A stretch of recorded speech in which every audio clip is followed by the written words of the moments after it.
ಕಾನೂನು ಜಾಗೃತಿ ಯೂಟ್ಯೂಬ್ ಚಾನೆಲ್ಗೆ ಸ್ವಾಗತ.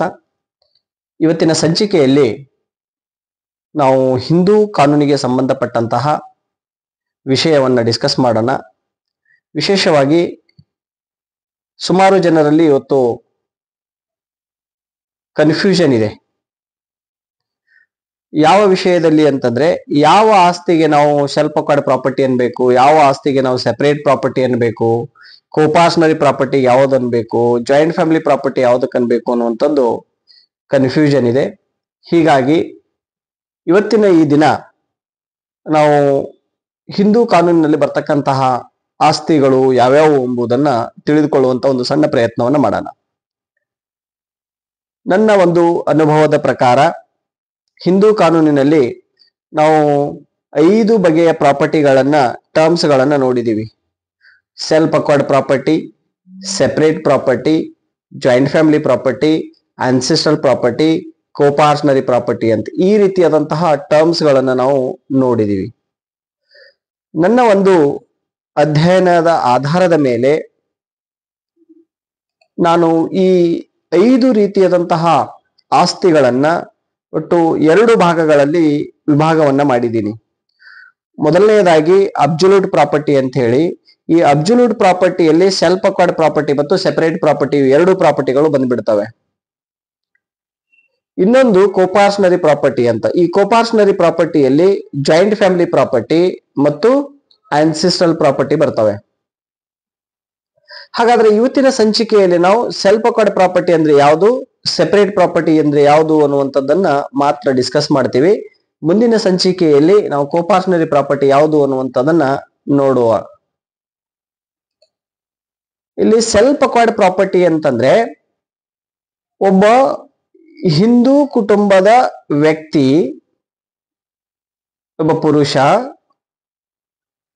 ತನ್ನ ಸ್ವಗಳಿಕೆಯಿಂದ ತಾನು ಸಂಪಾದನೆ ಮಾಡಿರ್ತಕ್ಕಂತಹ ಆಸ್ತಿಯನ್ನ, ತನ್ನ ಹೆಸರಿನಲ್ಲಿ ಖರೀದಿ ಮಾಡಿದ ಆಸ್ತಿಯನ್ನ ನಾವು ಸೆಲ್ಫ್ ಅಕ್ವೈರ್ಡ್ ಪ್ರಾಪರ್ಟಿ ಅಂತ ಹೇಳ್ತೀವಿ. ಈ ಪ್ರಾಪರ್ಟಿಯಲ್ಲಿ ಈ ವ್ಯಕ್ತಿ ಜೀವಂತವಿರುವವರೆಗೂ ಈತನ ಮಕ್ಕಳಿಗಾಗಲಿ, ಮರಿಮೊಮ್ಮಕ್ಕಳಿಗಾಗಲಿ, ಮೊಮ್ಮಕ್ಕಳಿಗಾಗಲಿ ಯಾರಿಗೂ ಕೂಡ ಆಸ್ತಿ ಹಕ್ಕನ್ನ ಅಥವಾ ಪಾಲನ್ನ ಕೇಳುವಂತ ಒಂದು ಕಾನೂನಿನಲ್ಲಿ ಅವಕಾಶ ಇರುವುದಿಲ್ಲ. ಸೆಲ್ಫ್ ಅಕ್ವೈರ್ಡ್ ಪ್ರಾಪರ್ಟಿ, ಈ ಆಸ್ತಿಯ ಮಾಲೀಕನಾದವನು ಆ ಪ್ರಾಪರ್ಟಿಯನ್ನು ತಾನು ಬೇರೆಯವರಿಗೆ ಮಾರಾಟ ಮಾಡಬಹುದು, ಗಿಫ್ಟ್ ಕೊಡಬಹುದು, ವಿಲ್ ಮಾಡಬಹುದು. ಒಂದು ವೇಳೆ ಇಂಥ ಆಸ್ತಿಯನ್ನ ಗಿಫ್ಟ್, ವಿಲ್ ಅಥವಾ ಮಾರಾಟ ಮಾಡದೆ ಹಾಗೆ ಸತ್ತು ಹೋದ್ರೆ ಆ ಪ್ರಾಪರ್ಟಿ ಆತನ ವಾರಸುದಾರರು ಯಾರಿರ್ತಾರೆ, ಕ್ಲಾಸ್ 1 ಹೇರ್ಸ್ ಅಂತ ಹೇಳ್ತೀವಿ, ಸೆಕ್ಷನ್ 8 ಅನ್ವಯ, section 8 of Hindu succession act 1956 ನ ಅನ್ವಯ ಈ ಪ್ರಾಪರ್ಟಿ ವರ್ಗಾವಣೆ ಆಗತ್ತೆ. ಇನ್ನೊಂದ್ಸರಿ ಹೇಳೋದಾದ್ರೆ, ಸೆಲ್ಫ್ ಅಕ್ವೈರ್ಡ್ ಪ್ರಾಪರ್ಟಿ ಅಂತಂದ್ರೆ ತಾನು ಪರಿಶ್ರಮ ಪಟ್ಟು ತನ್ನ ದುಡಿಮೆಯಿಂದ ತನ್ನ ಹೆಸರಿನಲ್ಲಿ ಸಂಪಾದನೆ ಮಾಡಿದಂತಹ ಆಸ್ತಿಯನ್ನ ನಾವು ಸೆಲ್ಫ್ ಅಕ್ವೈರ್ಡ್ ಪ್ರಾಪರ್ಟಿ ಅಂತ ಹೇಳ್ತೀವಿ. ಇದರ ವಿಶೇಷತೆ ಏನು ಅಂತಂದ್ರೆ, ಈ ಆಸ್ತಿಯ ಮಾಲೀಕನು ಜೀವಂತ ಇರುವವರೆಗೂ ಆ ಆಸ್ತಿಯಲ್ಲಿ ಆತನ ಮಕ್ಕಳಾಗಲಿ, ಮೊಮ್ಮಕ್ಕಳಾಗಲಿ, ಮರಿಮೊಮ್ಮಕ್ಕಳಾಗಲಿ ಯಾರು ಪಾಲನ್ನ ಕೇಳಲಿಕ್ಕೆ ಬರೋದಿಲ್ಲ.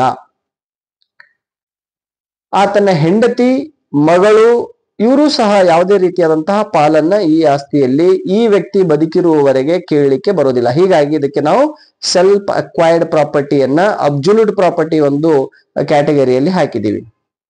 ಇನ್ನು 2ನೇ ರೀತಿಯ ಪ್ರಾಪರ್ಟಿ ಯಾವುದು ಅಂತಂದ್ರೆ ಸೆಪರೇಟ್ ಪ್ರಾಪರ್ಟಿ. ಈ ಸೆಪರೇಟ್ ಪ್ರಾಪರ್ಟಿ ಹೇಗಿರುತ್ತೆ ಅಂತಂದ್ರೆ, ಇದನ್ನ ಅವನು ಸಂಪಾದನೆ ಮಾಡಿ ತನ್ನ ಹೆಸರಿನಲ್ಲಿ ಪರ್ಚೇಸ್ ಮಾಡಿರೋದಿಲ್ಲ, ಖರೀದಿ ಮಾಡಿರೋದಿಲ್ಲ, ಯಾರೋ ಆತನಿಗೆ ಕೊಟ್ಟಿರ್ತಾರೆ. ಉದಾಹರಣೆಗೆ ಅದನ್ನು ಗಿಫ್ಟ್ ಕೊಟ್ಟಿದ್ದಾಗಿರಬಹುದು, ವಿಲ್ ಮಾಡಿ ಬಂದಿರತಕ್ಕಂತ ಆಸ್ತಿ ಆಗಿರಬಹುದು, ಸರ್ಕಾರದಿಂದ ಕೊಟ್ಟಂತ ಜಮೀನ್ ಆಗಿರಬಹುದು, ಅಥವಾ ತನ್ನ ಸ್ನೇಹಿತರು ನೀಡಿದಂತಹ ಕಾಣಿಕೆ ಆಗಿರಬಹುದು. ಇಂಥ ಪ್ರಾಪರ್ಟಿಯನ್ನ ಸೆಪರೇಟ್ ಪ್ರಾಪರ್ಟಿ ಅಂತ ಹೇಳ್ತೀವಿ. ಈ ಸೆಪರೇಟ್ ಪ್ರಾಪರ್ಟಿಯ ವಿಶೇಷತೆ ಏನು ಅಂತಂದ್ರೆ, ಈ ಪ್ರಾಪರ್ಟಿ ಹೊಂದಿದಂತಹ ವ್ಯಕ್ತಿ ಜೀವಂತ ಇರುವವರೆಗೂ ಆತನ ಮಕ್ಕಳಾಗಲಿ, ಹೆಂಡತಿಯಾಗಲಿ, ಮೊಮ್ಮಕ್ಕಳಾಗಲಿ ಯಾರು ಆ ಆಸ್ತಿಯಲ್ಲಿ ಪಾಲನ್ನ ಕೇಳಲಿಕ್ಕೆ ಬರೋದಿಲ್ಲ. ಅಂದರೆ ಆ ಸೆಪರೇಟ್ ಆಸ್ತಿಯನ್ನು ಹೊಂದಿದಂತಹ ವ್ಯಕ್ತಿ ತನ್ನ ಇಚ್ಛೆಗೆ ಅನುಗುಣವಾಗಿ ಅದನ್ನು ಬೇರೆಯವರಿಗೆ ಮಾರಾಟ ಮಾಡಬಹುದು, ಗಿಫ್ಟ್ ಮಾಡಬಹುದು, ಅಥವಾ ಸೇಲ್ ಆದ್ರೂ ಮಾಡಬಹುದು. ಒಂದು ವೇಳೆ ಆ ಸೆಪರೇಟ್ ಪ್ರಾಪರ್ಟಿಯನ್ನ ಬಿಟ್ಟು ಸತ್ತು ಹೋದ್ರೆ ಆ ಪ್ರಾಪರ್ಟಿ ಆತನ ನೇರ ವಾರಸುದಾರ, ಕ್ಲಾಸ್ 1 ಹೇರ್ಸ್ ಅಂತ ಹೇಳ್ತೀವಲ್ವ, ಮತ್ತೆ ಕಲಂ 8 ಪ್ರಕಾರ ಈ ಪ್ರಾಪರ್ಟಿ ಹೋಗುತ್ತೆ. ಸೆಪರೇಟ್ ಮತ್ತು ಸೆಲ್ಫ್ ಅಕ್ವೈರ್ಡ್ ಪ್ರಾಪರ್ಟಿಗೆ ಇರ್ತಕ್ಕಂತಹ ವ್ಯತ್ಯಾಸ ಏನು ಅಂತಂದ್ರೆ, ಸೆಲ್ಫ್ ಅಕ್ವೈರ್ಡ್ ಪ್ರಾಪರ್ಟಿ ತನ್ನ ಹೆಸರಿನಲ್ಲಿ ಖರೀದಿ ಮಾಡಿರ್ತಾನೆ. ಸೆಪರೇಟ್ ಪ್ರಾಪರ್ಟಿ ಖರೀದಿ ಮಾಡಿದಂತ ಆಸ್ತಿ ಅಲ್ಲ, ಯಾರೋ ಆತನಿಗೆ ಕೊಟ್ಟಂತ ಆಸ್ತಿ ಆಗಿರತ್ತೆ. ತನ್ನ ಹೆಣ್ಣಜ್ಜಿಯಿಂದ, ಹೆಣ್ಣಜ್ಜನಿಂದ, ತಾಯಿಯಿಂದ, ಸ್ನೇಹಿತರಿಂದ, ಸರ್ಕಾರದಿಂದ ಹೀಗೆ ಮಂಜೂರಾಗಿ ಬಂದಂತ ಆಸ್ತಿಗಳಾಗಿರಬಹುದು, ಗಿಫ್ಟ್ ಕೊಟ್ಟಂತ ಆಸ್ತಿಗಳಾಗಿರಬಹುದು. ಈ ಆಸ್ತಿಗಳನ್ನು ನಾವು ಸೆಪರೇಟ್ ಪ್ರಾಪರ್ಟಿ ಅಂತ ಹೇಳ್ತೀವಿ. ಹೀಗಾಗಿ ಸೆಪರೇಟ್ ಪ್ರಾಪರ್ಟಿ ಮತ್ತು ಸೆಲ್ಫ್ ಅಕ್ವೈರ್ಡ್ ಪ್ರಾಪರ್ಟಿ ಇರ್ತಕ್ಕಂತಹ ವ್ಯತ್ಯಾಸವನ್ನ ತಿಳ್ಕೊಂಡಾದ ಮೇಲೆ ನಾವು ಸೆಲ್ಫ್ ಅಕ್ವೈರ್ಡ್ ಪ್ರಾಪರ್ಟಿಯನ್ನ ಸೆಪರೇಟ್ ಪ್ರಾಪರ್ಟಿ ಅಂತ ಹೇಳಿದ್ರೆ ತಪ್ಪಾಗತ್ತೆ, ಸೆಪರೇಟ್ ಪ್ರಾಪರ್ಟಿಯನ್ನ ಸೆಲ್ಫ್ ಅಕ್ವೈರ್ಡ್ ಪ್ರಾಪರ್ಟಿ ಅಂತ ಹೇಳಿದ್ರೆ ತಪ್ಪಾಗತ್ತೆ. ಬಟ್ ಎರಡೂ ಪ್ರಾಪರ್ಟಿ ಸೆಲ್ಫ್ ಅಕ್ವೈರ್ಡ್ ಆಗಿರ್ಬಹುದು, ಸೆಪರೇಟ್ ಆಗಿರ್ಬಹುದು. ವಿಶೇಷತೆ ಏನು ಅಂತಂದ್ರೆ, ಈ ಆಸ್ತಿಯನ್ನು ಹೊಂದಿದಂತಹ ವ್ಯಕ್ತಿ ತನ್ನ ಜೀವಿತ ಕಾಲದಲ್ಲಿ ಅದನ್ನ ಯಾರಿಗೆ ಬೇಕಾದರೂ ಕೊಡಬಹುದು, ಮಾರಾಟ ಮಾಡಬಹುದು, ಗಿಫ್ಟ್ ಮಾಡಬಹುದು, ವಿಲ್ ಬರೆದಿಡಬಹುದು. ಆದ್ರೆ ಈ ಆಸ್ತಿಯನ್ನ ಬಿಟ್ಟು ಸತ್ತೋದ್ರೆ ಈ ಆಸ್ತಿ ಆತನ ನೇರದ ವಾರಸುದಾರರಿಗೆ ಹೋಗತ್ತೆ. ಇಷ್ಟು ವಿಷಯ ನಮಗೆ ಗೊತ್ತಾದ್ರೆ ಸಾಕು. ಧನ್ಯವಾದಗಳು.